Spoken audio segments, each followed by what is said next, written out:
कहानी कहाँ पर स्थित है? तिब्बत की है। Very good. तिब्बत की कहानी है ना। और क्या आपको पता है तिब्बत कहाँ है और तिब्बत का दूसरा नाम क्या है? कोई बता सकता है? चलो, आज हम तिब्बत के ऊपर कुछ जानकारी हासिल करेंगे। ठीक है, तो आज हम कहानी पढ़ने वाले हैं आपकी ही किताब में दी गई दुनिया की छत। ठीक है, दुनिया की छत से तिब्बत का क्या मतलब है? क्या आप बता सकते हैं या आप कुछ सोचो, थोड़ा सा सोचो। चलो, दुनिया की छत पर आने से पहले हम पहले चलते हैं कि तिब्बत है कहाँ। क्या आपको पता है तिब्बत कहाँ है? चलो देखते हैं। ये जो फोटो आई है, क्या आप इसमें देख सकते हैं इंडिया कहाँ है, भारत कहाँ है? हाँ, भारत के उत्तरी भाग में, उत्तरी भाग से पूरा कहाँ लेके जाएंगे हम?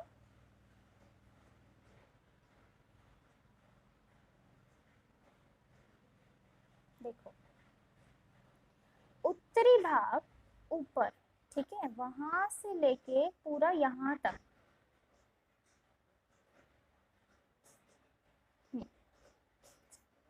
उत्तरी भाग है ये ऊपर वाला, और यहाँ से ईस्ट तक ये पूरा एरिया जो है, ये सारा का सारा तिब्बत पे आता है।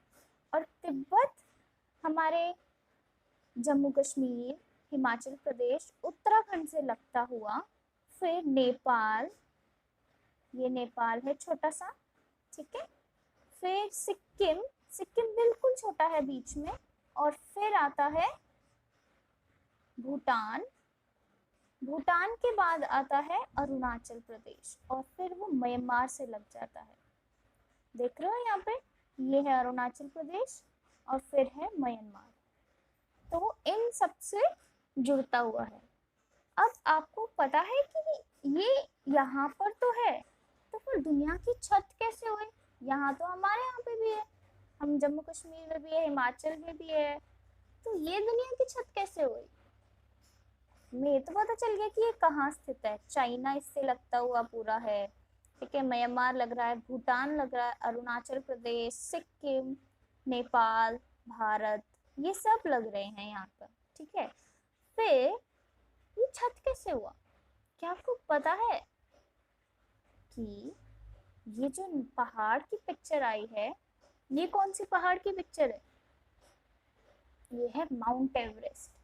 और आपको तो पता ही होगा ना कि माउंट एवरेस्ट जो है वो सबसे ऊंची पर्वत की चोटी है पूरे वर्ल्ड में, पूरी दुनिया में। तो जब वर्ल्ड में, पूरी दुनिया में सबसे ऊंची पर्वत की चोटी है, तो इसका मतलब है वो जगह भी बहुत ऊंची होगी, है ना? तो जो माउंट एवरेस्ट है, माउंट एवरेस्ट तिब्बत में भी आता है और नेपाल में भी आता है।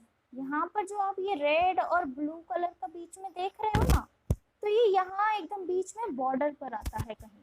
ठीक है, तो उस तरीके से तिब्बत ऑलरेडी काफी ऊंचा चला गया है। ठीक है, क्योंकि पहाड़ ऊंचे हो गए ना, तो पहाड़ों की वजह से जहां पर वो बसा है तिब्बत, वहां पे वो ऊंचे हो गए। ठीक है, अब हम कुछ तस्वीरें देखते हैं जो कि हमें तिब्बत में कैसी जगहें हैं उनके बारे में बताएंगे। जैसे कि ये देखो, इस वाली फोटो में हम पहाड़ देख सकते हैं, नदी देख सकते हैं, और कुछ रंग बिरंगे झंडे जैसे देख सकते हैं ना। ये वहाँ पर एक कल्चर है, ठीक है, ट्रेडिशन है जिसमें ये इस्तेमाल होते हैं, जिनमें वो याद करते हैं अपने पूर्वजों को, उनकी यादों में ये लगाए जाते हैं। और अगली फोटो है लहासा की, यहाँ पे एक शहर है, उधर एक फोटो, उधर की एक ही फोटो है। अच्छी लग रही है ना, पूरा बर्फ से, और सुंदर कितना लग रहा है ना। तो क्योंकि दुनिया की छत हम इसलिए कहते हैं क्योंकि ये बहुत ऊंचाई पर है। अब जहाँ पर माउंट एवरेस्ट होगा तो वो ऑलरेडी बहुत ऊंचा होगा ना, तो उसके बाकी की जगह ऐसी थोड़ी है कि बिल्कुल नीचे आ जाएंगी, नहीं। तो जो एक चीज ऊंची होती है तो उसके आसपास की चीजें भी बच्चों सारी ऊंची हो जाती हैं। तो जो तिब्बत है वो एक बहुत ही ऊंची जगह पे बसा हुआ है, इसलिए उसको बोलते हैं दुनिया की छत। ठीक है, चलो आगे देखते हैं। अब हम एक कहानी पढ़ेंगे। हमने अभी राख की रस्सी पढ़ी ना, राख की रस्सी एक लोक कथा है।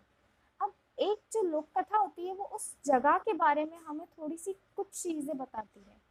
तो हम उस लोक कथा के बारे में पहले अब ये जानेंगे कि ये जो जगह थी वो कैसी है, इसको दुनिया की छत क्यों बोलते हैं। मैंने अभी आपको बताया क्योंकि बहुत ऊंची है। चलो मेरे साथ इसको रीड करते हैं। ठीक है, मैं येलो पेन ले रही हूँ इधर ताकि हम अच्छे से देख सकें। किसी भी लोक कथा को समझने के लिए उस इलाके की जलवायु, जलवायु का मतलब है क्लाइमेट, वेदर, ये सब चीजें हमें समझनी चाहिए। रहन सहन का तरीका, खान पान, संस्कृति, ठीक है, को समझना उपयोगी होता है कि वो क्या खाते हैं, कैसे रहते हैं, वहाँ की जलवायु कैसी है, कैसा मौसम रहता है वहाँ पर, और वहाँ के लोगों की क्या संस्कृति है, क्या कल्चर है। ठीक है, हम जैसे मणिपुर में रहते हैं तो हमारा कल्चर अलग है ना, आप कहीं और चले जाओगे तो वहाँ का कल्चर अलग होगा थोड़ा सा। तो हर जगह का अपना अपना थोड़ा बहुत अंतर होता है। ठीक है, समझना हमें जरूरी है। आप क्या ये फोटो देख सकते हो यहाँ पर? इन फोटो में हैं भगवान बुद्ध। ठीक है, और तिब्बत में भगवान बुद्ध को बहुत माना जाता है। वहाँ पे जिनकी पूजा होती है, जिनकी अर्चना होती है, वो है भगवान बुद्ध।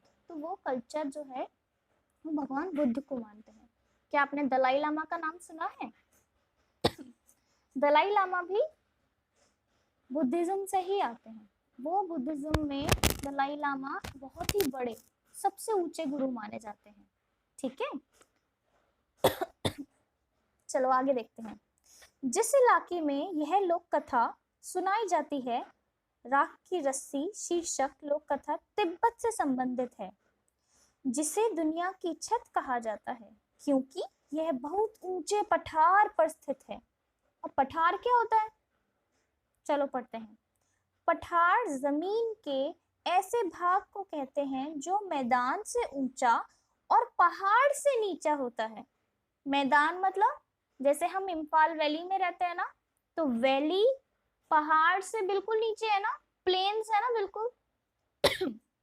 तो मैदान होता है प्लेन इलाका, और पहाड़ तो आपको पता ही है पहाड़, तो जो प्लेन से थोड़ा ऊंचा है और पहाड़ से थोड़ा छोटा है, ठीक है, उस इलाके को पठार बोलते हैं। तिब्बत के पठार पर खड़े हैं ऊंचे ऊंचे पहाड़ जो हिमालय का हिस्सा है। ठीक है, हिमालय पूरी एक रेंज है जिसमें माउंट एवरेस्ट भी आता है और बहुत सारे और भी ऊंचे ऊंचे पहाड़ हैं वहां पर। ठीक है, हमारे यहाँ तक भी जो रेंज आ रही है वो शिवालिक, वो भी एक ब्रांच है हिमालय की। इन पहाड़ों को की एक खासियत है कि ये कई रंग के होते हैं। हमने तो हरे और भूरे पहाड़ देखे हैं ना, पर यहाँ पर बहुत सारे रंगों के पहाड़ होते हैं, जैसे कि भूरे, लाल, पीले, बैंगनी, गुलाबी, गेरुआ और हरे। क्या बात है! आपको पता है गेरुआ रंग कौन सा होता है? गेरुआ रंग होता है हल्का लाल रंग। ठीक है, मतलब हल्के लाल रंग की मिट्टी। गुलाबी रंग की भी मिट्टी होती है, बैंगनी रंग की भी मिट्टी होती है। क्या बात है! और पीले रंग के भी पहाड़। आश्चर्य हो रहा है ना? मुझे भी हो रहा है। ठीक वैसे ही जैसे छोटे बच्चे अपने चित्रों में मनचाहे रंग भर देते हैं ना, इन पथरीले पहाड़ों में तरह तरह की मिट्टी और खनिज पदार्थ हैं। खनिज होते हैं जो कि हमें मिट्टी से मिलते हैं, जैसे मिनरल्स हो गए, कुछ ओर्स हो गए, अलग अलग टाइप के, लाइक आयरन मिल रहा है कहीं पर, कहीं पे कुछ और अलग अलग तरीके से खनिज मिलते हैं। ठीक है, सूरज की बढ़ती और घटती किरणों के पड़ने से वे पहाड़ अनोखे रंगों में चमक उठते हैं। जो सूरज होता है, when it gives a bright sunshine, तो वो कलर्स जो हैं और अच्छे से निखर के आते हैं और वो ऐसा लगता है कि बदल रहे हैं। तिब्बत की हवा में नमी बहुत कम है, नमी होती है, जब ऐसा फील हो कि पानी पानी सा या फिर गर्मी गर्मी लग रही है, चिपचिपापन हो रहा है। पर तिब्बत में क्योंकि बहुत ऊंचा है ना, तो जब बहुत ऊंचाई पर बर्फ ही बर्फ होगी तो ठंड रहेगी ना बच्चों, तो ठंड की वजह से वहां पर ज्यादा पानी नहीं होता हवा में। तो अभी हम जैसे हम देख रहे हैं हमारे यहाँ तो बहुत बारिश हो रही है, हमारे यहाँ पे ठंड भी है, पर हमारी स्किन ड्राई नहीं हो रही। क्यों? क्योंकि बारिश की वजह से ह्यूमिडिटी नमी बढ़ जाती है, ठीक है। पर वहां पर इतनी नमी नहीं होती, वहां पर ड्राई रहता है मौसम, ठीक है। आप देखते होगे कि सर्दियों में हमारी स्किन जो है निकलने लगती है, वो इसीलिए क्योंकि सर्दियों में हवा में नमी कम होती है, हवा में पानी थोड़ा कम रहता है, मॉइस्चर कम होता है, ठीक है। तो इस वजह से स्किन हमारी खराब हो जाती है, स्किन निकलने लगती है, इसलिए हम अलग से क्रीम और तेल लगाते हैं, ठीक है। तो तिब्बत की हवा में बहुत ठंड है क्योंकि तिब्बत बहुत ऊंचा है और वहां पर जो हवा है वो बहुत ही ड्राई है, बहुत ही सूखी हवा है। इस वजह से यहाँ बरसात और बर्फबारी कम होती है। खुश्क मौसम, ड्राई मौसम, ठीक है, में पेड़ पौधे बहुत नहीं होते। अब जहाँ पर इतनी बारिश नहीं होगी तो क्या वहाँ पे पेड़ पौधे होंगे? नहीं, बहुत कम है इसलिए। तिब्बत का पूर्वी भाग, पूर्वी होता है ईस्टर्न साइड, ही ऐसा है जहाँ घने जंगल पाए जाते हैं। उनके जंगलों में पेड़ पौधे, पशु पक्षियों की दुर्लभ प्रजातियां मिलती हैं। दुर्लभ मतलब जो इतनी आसानी से नहीं मिलेंगी, जो मुश्किल है ढूंढनी। तिब्बत की मिट्टी का कहीं रेतीली है, कहीं लाल पीली है, तो कहीं काली है, ठीक है। तिब्बत की कुछ रेतीली है, डेजर्ट टाइप की है, कुछ लाल पीली है, तो कहीं काली मिट्टी है। तिब्बत में लगभग 1500 झीलें हैं, 1500 झीलें, झीलें मतलब लेक्स हैं। ये झीलें कैसे बनती हैं? ये झीलें पहाड़ों की बर्फ पिघलने से बनती है। इनमें मानसरोवर झील का बहुत नाम है। मानसरोवर झील एक तरीके से बहुत ही रिलीजियस झील भी मानी जाती है, क्योंकि हम मानते हैं कि यहाँ पर कुछ भगवानों ने वास किया था, ठीक है। कहीं ये सांगपो यानी यही यह सांगपो यानी ब्रह्मपुत्र नदी निकलती है, यहीं से सांगपो। तिब्बत में ब्रह्मपुत्र नदी का नाम सांगपो होता है। आपको पता है ना कि हमारे यहाँ पे पूरा अरुणाचल प्रदेश और असम में ब्रह्मपुत्र नदी बहती है, ठीक है। तो ब्रह्मपुत्र नदी बहुत ही बड़ी नदी है। तो ये कहाँ से आती है? ये तिब्बत से आती है भारत के अंदर, ठीक है। फिर काफी ऊंचाई पर बसा होने के कारण तिब्बत बहुत बड़ा और ठंडा प्रदेश है। ऊंचाई पर है, ठीक है, और बहुत ही ठंडा प्रदेश है। यहाँ की सर्दी का हाल मत ही पूछो, क्योंकि जब इतनी ऊंचाई पर है तो बहुत ठंड होती है। ऐसा लगता है कि जैसे किसी ने फ्रिज में डाल दिया हो। ऊपर से ठंडी हवा, सोचो अगर आपको कोई फ्रिज में बंद कर दे, मेरे को तो लगता है यहाँ पे फ्रिज से भी ज्यादा फ्रीजर वाली ठंडी होती होगी। आपको लगता है ऐसा? चलो देखते हैं। यहाँ पर इतनी ठंडी हवा चलती है, इतना ठंडा मौसम होता है, इसलिए वहां के लोग हमेशा कैसे कपड़े पहनते होंगे? हल्के नहीं, भारी भरकम, भारी भरकम और गर्म कपड़े पहने रहते हैं। क्योंकि जब इतनी ठंडी हवा होगी, इतनी ठंडी जगह होगी, बर्फ भी पड़ी रहती होगी और हवा में बिल्कुल ही ड्राइनेस होगी, खुश्क मौसम होगा, तो ठंड लगेगी ना बच्चों। तो इसीलिए वो लोग हमेशा अपने आप को पूरे अच्छे तरीके से कवर रखते हैं। आपके जैसे नहीं है कि असेंबली में तो गए, हमने जैकेट डाल ली और क्लास में आते सबसे पहले जैकेट उतार दी, नहीं, ऐसा नहीं होता है। वहां पे हमेशा ठंड रहती है, तो सब लोग पूरे कपड़े पहन के रखते हैं हमेशा। तिब्बती लोगों की घर बनाने की कारीगरी अनोखी है, ठीक है। जैसे हर जगह के अपने अलग अलग घर होते हैं, वहां पर भी अलग तरीके से घर बनाए जाते हैं। चलो देखते हैं। यहाँ लकड़ी के बने हुए बहुमंजिला घर हैं। बहुमंजिला मतलब एक मंजिल नहीं, 2-3 मंजिल बनी होती है उनके घरों में, वो भी लकड़ी से। लोग अब पत्थर, मिट्टी, सीमेंट के घर भी बनाने लगे हैं। मतलब पहले सारे घर सिर्फ लकड़ी के होते थे, पर अब जैसे जैसे चीजें नई नई आती हैं तो वो उनका भी इस्तेमाल कर रहे हैं। खिड़कियां भी अधिक बनाई जाती हैं। क्यों? खिड़कियां क्यों बनाएंगे? इतनी ठंडी होती है तो क्या खिड़की बनानी चाहिए उनको? सोचो।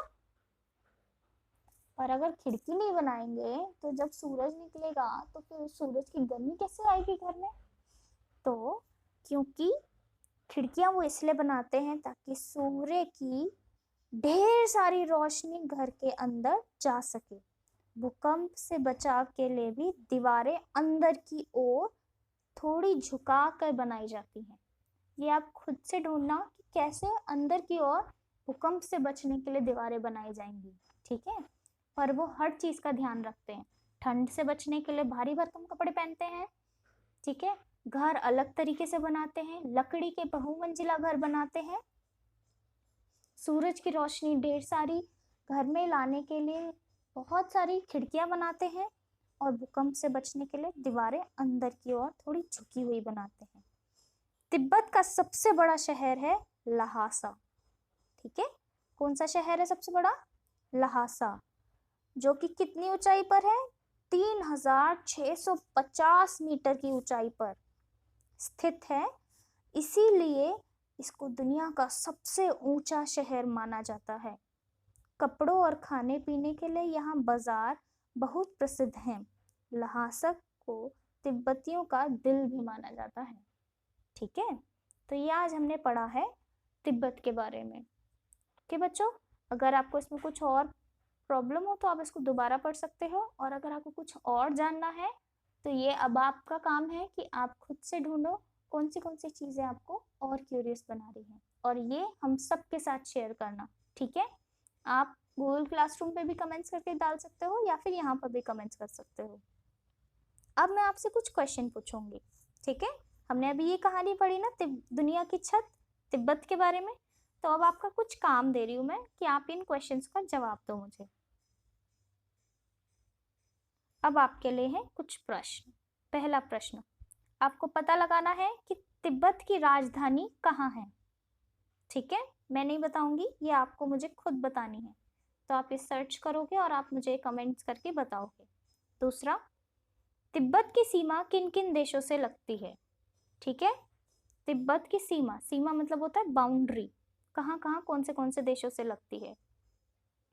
तिब्बत कितनी ऊंचाई पर स्थित है, तिब्बत कहाँ पर कितनी हाइट पर है, ठीक है?